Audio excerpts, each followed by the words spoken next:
just want to thank all my guys. They did a great job, and our car was a little bit tore up before we even got to the 25 lap mark. We fixed it. Then I got stuck behind the 55 when he blew a tire, blew up, whatever happened. Lost the draft, and we came in and put tires on and worked our way back up to the front. And I think that next to last, or the last restart, I guess it would have been, we wound up restarting fourth and just wound up going to the bottom and then back to the middle, and then 11 gave me one final shot there down the back stretch, and we were able to get by the 26. I told them on the way over here they ought to cancel testing every year if you guys want to see a race like that. That was a lot of built-up race car drivers that were really looking for something to hang out on the edge, and I think everybody got a good show tonight. I'm not going to sit up here and promise you can beat that 48 because they've been hard to beat the last 3 years, but right now we don't think anybody can beat us. We got some dedicated fans, and we got fans that no matter what the circumstances are, they're going to rise to the occasion, obviously. But one of the funniest things I think I've laughed about the whole day today is, as oddly as it's going to sound, is when the national anthem was going on and the lady's microphone kept going in and out.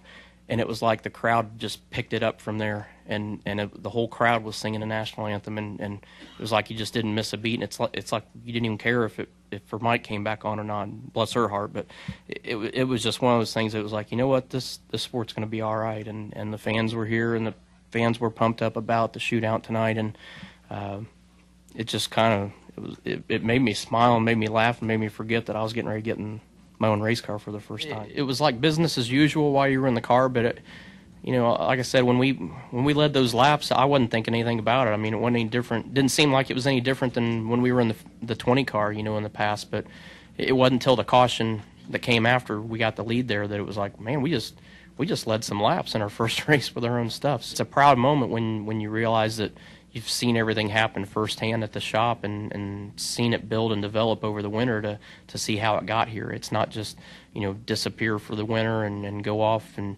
you know, mess around on vacation or whatever and then show up at the track and all of a sudden you go to work again. It's been a little more detailed than that for me this winter, so I guess it hit a little harder when we led those first laps. After practice last night, I knew how well my car was driving, and I thought, I know if we can just stay out of trouble, we'll have a chance to win tonight. So, I mean, it's great. I'm excited for my whole team because we ran so well last year at the end, and just, you know, you just want to make it all happen this year, and you can't really force that. And it's hard to explain when things are going well how everything just kind of flows, and you know it's easier to run well right now than it's ever been for me, just because everything's working. Well, I mean, last year, really, when we ended the season, I was saying coming in here, I was like, I love the media center because when you get to come to the media center, you did well.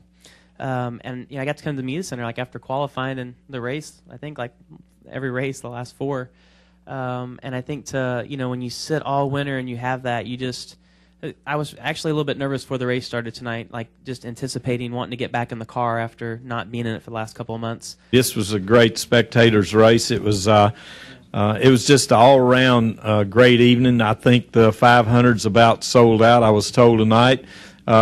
You know, we have 75 million race fans out there, and they're going to watch racing if they watch it at home or watch it if they can't come to the race. They're going to be watching it. And the ones that can come, they got to see a great race tonight, and I think they'll see a great 500 also. For the fans, I don't think the price of admission tonight was well worth it because they seen a great race, and to win any time at Daytona is great. And the way Kevin did it tonight in style, like the 500 a couple of years ago, that's pretty cool.